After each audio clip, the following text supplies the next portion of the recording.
It all started so quietly that Peter didn't even notice anything was wrong at first. Brian just looked unwell. He spent more time lying on the couch, breathing slowly, blinking heavily, like he had some kind of cold he wasn't talking about. His voice was weaker.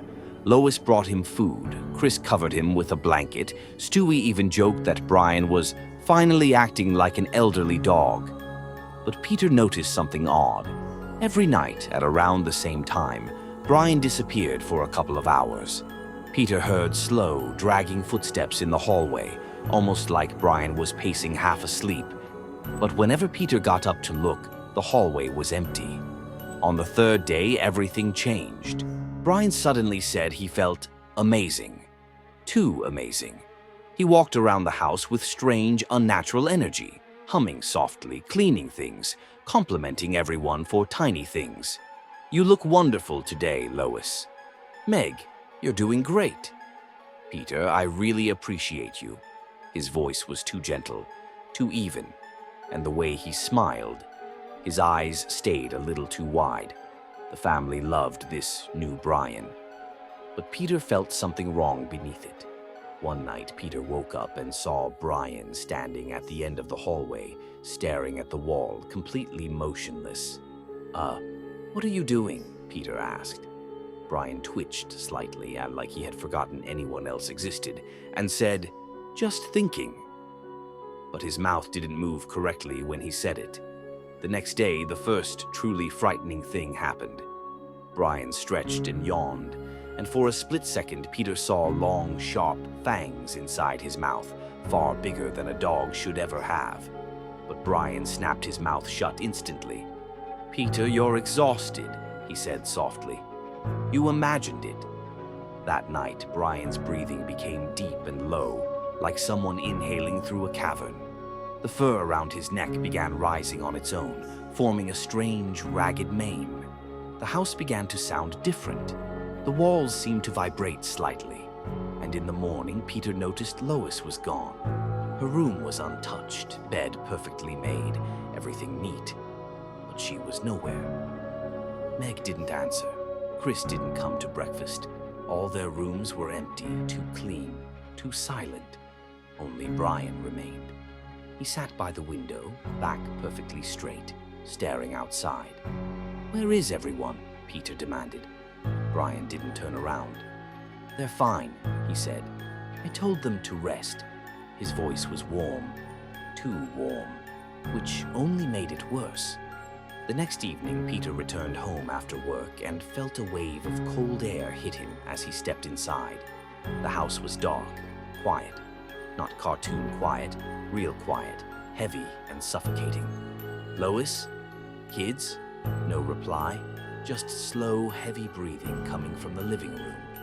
Peter flicked on the light. Brian was standing in the center of the room, standing, not sitting, and he looked wrong. He had grown, taller, broader, heavier. The fur along his back and neck stood up like jagged spikes. His shadow stretched across the entire wall, moving with each breath as if it had its own pulse. His eyes shone with a glassy, reflective glow. "Brian, buddy, what's happening?" Peter whispered. Brian turned his head, but far too much, far too easily, at an angle no dog's neck should make. "Peter," he said softly, "you shouldn't have come back." Peter backed toward the door, gripping a chair with shaking hands. "Where is my family? Where are they?" Brian took one slow, heavy step. The floor groaned under his weight. "They're resting," he repeated. "I told them I'd take care of everything now." Peter grabbed a lamp like a weapon. "You're not Brian," he whispered. Brian smiled, a smile too wide, stretching a little too far. "I'm better," he said, and lunged. The lights flickered, the frame shook, and Peter's scream was swallowed by a deep, monstrous roar that made the whole room tremble. When the lights came back, the living room was empty, completely empty. Only one figure remained. Brian, or whatever he had become, sat calmly on the couch, breathing slowly, staring straight ahead. The house was silent around him. It started on a night that felt colder than usual, even though the thermostat was set the same as always. Peter woke up around 2:37 a.m. because he heard Brian pacing in the hallway, slow, uneven footsteps, like he was dragging one paw behind him. Peter got up, annoyed, ready to tell him to stop doing dog stuff so loudly. But when he opened the bedroom door, he froze. Brian was standing halfway down the hallway, but not like Brian. His back was arched, his fur stood straight up along his neck in jagged spikes, and he was breathing in long, shuddering gasps, as if every inhale hurt. Brian, you okay, buddy?" Peter asked. Brian turned toward him, not just his head, his entire upper body twisted in a way no dog's body should. His eyes were wide, unfocused, shaking. Before Peter could react, Brian charged. The hall lights flickered violently as Brian sprinted toward him, claws scraping deep into the wooden floor. Peter screamed and ran back into the bedroom, slamming the door behind him just as something huge crashed into it from the other side. The door bent inward. Brian's growl, deeper, layered, wrong, vibrated through the walls. Then, suddenly, silence. Peter waited for minutes, maybe hours, too scared to move. When morning came, Brian was gone. For the next couple of days, the house felt wrong. Shadows moved a little too slowly. The nights lasted a few minutes longer than they should have. Lois asked where Brian was, but Peter couldn't explain without sounding insane. Chris swore he saw something big behind the garbage cans at 4 a.m. Meg said she heard heavy breathing outside her window. No one slept. 2 days later, they finally found him. Or what used to be him. A neighbor reported strange noises coming from the woods behind the Griffin house. Not screams, not growls, something between them. Peter, Lois, and Brian's old caller headed into the forest together, though none of them were sure why. The deeper they went, the more wrong the trees seemed. Bark peeled off in long strips. The branches were bent downward as if something huge had brushed through them. The air felt heavy, thick, pressing into their lungs. And then they saw it. A clearing. Dead quiet. No wind. No birds. In the center stood a creature, massive, hunched, covered in rough, spiked fur. Its neck bristled upward like a crown of knives. Its body was bigger than a bear, but its outline shifted and glitched, as if it wasn't fully connected to the world. Peter whispered, "Brian." The creature turned. For one split second, they saw Brian's face, stretched, trembling, begging, buried inside the monstrous shape. Then the face twisted into something else, something that wasn't Brian, something that had learned to wear his shape. The creature let out a long, hollow exhale that made the trees shake. Then it moved. Peter and Lois ran, but the forest twisted, paths curling into each other. Every direction looked the same. The creature followed without rushing. It didn't need to. It knew the woods better than they did. It knew how to wait. The final shot of the episode showed the Griffin living room, empty and quiet. Brian's food bowl sat by the wall. His collar was gone. The forest outside the window swayed unnaturally, like something large was moving between the trees. A pair of glowing eyes appeared for just one frame, too fast to register unless you paused. Then the screen cut to black. It all started so suddenly. One morning, Peter woke up in an unbelievably good mood. Not just cheerful, unnaturally cheerful. He smiled wider than usual, spoke in a soft, polite tone, cleaned the breakfast dishes without being asked, and complimented everyone for the smallest things. Even Lois admitted she liked this new Peter. He asked Chris about his day. He helped Meg pack for school and told her she deserved to feel appreciated.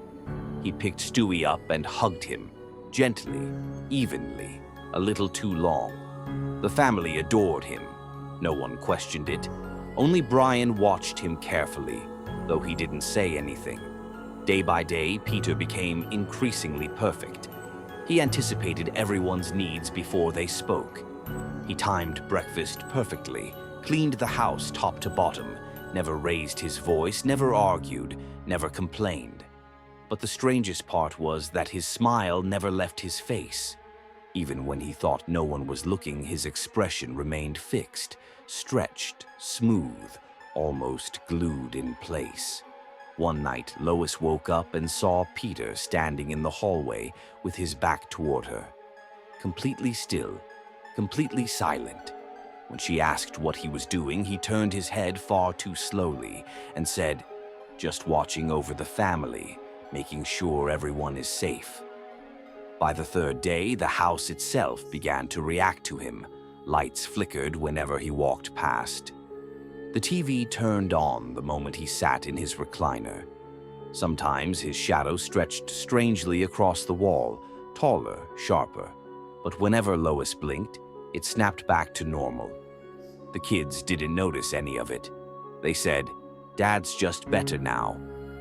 But Lois couldn't shake the feeling that something about him was too good, too controlled. One afternoon, she went down to the basement to find an old box, despite Peter telling her more than once, "Please don't go down there yet. I'm fixing something." The basement door was cracked open. She stepped inside. The single bulb hummed weakly overhead, and in the far corner, slumped against the wall, was Peter, the real Peter. Dirty, exhausted, wrists tied, shirt torn. He lifted his head slowly and whispered, "Lois, that thing upstairs isn't me. Please don't trust him." Lois stumbled toward him, trembling, when she heard footsteps above her, slow, steady, confident. The basement lights sputtered. Then the false Peter appeared at the top of the stairs, the perfect one, the smiling one. His expression didn't change at all. His eyes reflected the basement bulb like polished glass. "Lois," he said softly, "there's no need to worry. I'm the better version." She shielded the real Peter with her body. She tried to ask who, or what, he was, but nothing came out. The false Peter took one step down, then another. His smile stretched slightly wider, past the point where a normal face should move. "You both stay here," he said calmly. "The family needs someone who does everything right." The door slammed shut. The lock clicked from the outside. Lois pounded on it, screaming, but the house did not respond. The lights flickered, then went out. The final shot of the episode was the living room. The kids sat quietly beside the new Peter. He gently patted Meg's head, straightened Chris's collar, and held Stewie on his knee. They smiled. They leaned into him. They accepted him. Nobody asked why their father no longer blinked. Nobody noticed that he never once stopped smiling. The episode cut to black. It all started when Peter came home one afternoon, carrying a huge cardboard box, and proudly announced that he'd found the perfect new dog to keep Brian company. Brian was suspicious right away. Nobody had asked for a second dog, and Peter looked way too excited about it. When the box opened, a big dark dog stepped out. It didn't bark, didn't wag its tail, didn't act nervous or playful. It just stared at everyone with this strange, overly aware expression, like it already understood the entire house and everyone in it. Lois tried to pet it, but the dog pulled back slightly and let out a quiet rumble. Not aggressive, more like a warning. The kids said something felt off, but Peter just laughed and said the dog was shy. That first night, Brian realized something was wrong. The new dog walked around the house almost silently, but its steps were too controlled, too evenly spaced, as if it was counting them. Sometimes it stood outside bedroom doors for minutes at a time without moving. And in the dark, Brian could have sworn its eyes glimmered, even though there was no light nearby. By the third day, the family started complaining about strange scratching sounds at night, but no one could tell where they came from. Peter brushed it off, insisting the new dog was adjusting, though Brian knew that wasn't true. The dog barely ate, yet somehow got bigger every day. Its breathing at night was heavy and deep, echoing through the hallway like it was sitting right behind the walls. One evening, Chris said he saw the new dog standing in the corner of the living room, staring at the blank television screen as if it were watching something only it could see. On the fourth day, things got worse. Family members began disappearing one by one. First Meg. Peter claimed she'd gone to hang out with friends, but her phone was still on the kitchen counter. Then Chris vanished. Then Lois. The house became unnervingly silent. Brian searched every room, but there were no signs of where anyone had gone. The new dog, already enormous now, spent most of its time sitting by the basement door, guarding it like something was down there. By evening, even Peter was gone. No note, no explanation, just silence. Brian realized he was alone in a house that felt less and less like home, with only that strange dog left, watching him more openly now. He gathered his courage and walked toward the living room, determined to figure out what was happening. But as he reached the stairs, the lights suddenly went out. Heavy breathing echoed through the darkness, closer than ever. The lamps flickered once, and Brian saw it. The new dog standing in the center of the room. It was far bigger than before, impossibly big, and slowly lifted its head to look directly at him with a stare that froze him in place. Brian tried to step back, and right at that moment, the episode cut to black. This episode didn't start the way Family Guy episodes normally do.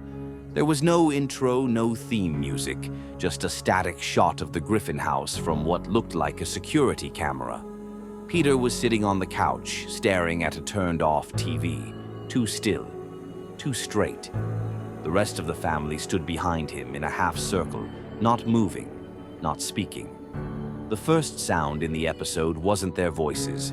It was a warped, reversed audio clip, so quiet it sounded like it came from another tape entirely. After it played, Peter slowly turned to the front door and said, "Lois, we should go outside now." Lois walked to the door, touched the handle, and froze.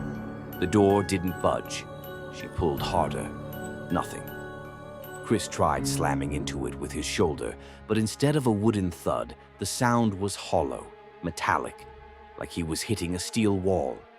Peter went to the window, but there was no street outside, no houses, just a blank white fog, perfectly still, like someone forgot to finish drawing the background.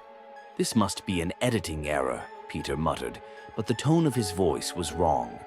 Empty, like he was reading a line he didn't understand. Stewie noticed another detail. Every clock in the house had stopped at the exact same time. 3:17. Not moving. On the stove, on the microwave, on the phones. Even his own digital watch read 3:17. Meg tried to say something, but no sound came out. Her mouth moved, but the world had no audio for her. Brian barked her name, but suddenly the volume of everything in the house dropped, as if someone was turning down the sliders of reality. The camera shook slightly, like whoever was holding it breathed too hard. Peter returned to the door and said, "It should open. It always opened." He repeated it again and again. Same intonation, same pauses, like an audio clip looping. The house started changing. The kitchen lights flickered off, and when they flicked back on, the chairs were in different positions. Every family photo on the wall had been replaced with identical pictures of an empty room. 3:17 still glowed on every clock. Lois walked into the hallway and came back out of the same doorway she had just entered, even though that wasn't possible. She tried again. Same result. The house had folded in on itself. Brian suddenly noticed movement on the TV. It had turned on by itself. On the screen was a live feed of the Griffin living room, their living room. But the angle was wrong, like it came from somewhere impossibly high.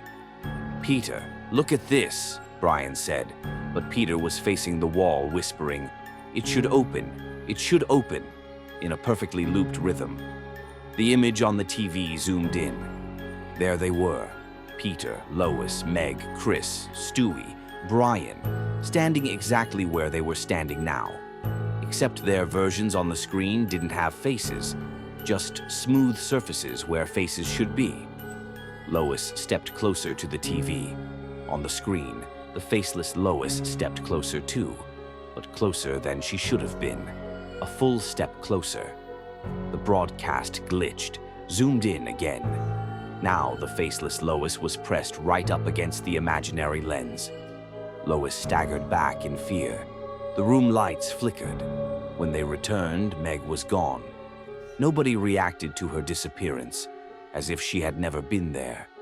Brian rushed to the door and pulled, but the wooden texture of the door felt wrong. Too smooth, too cold. It wasn't wood anymore. It was metal. Lois screamed Stewie's name as he ran into the kitchen and vanished mid-step.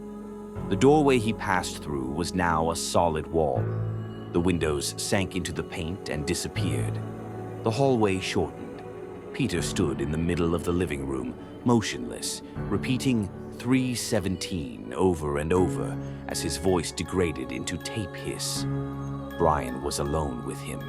Then the TV turned on again. The same living room.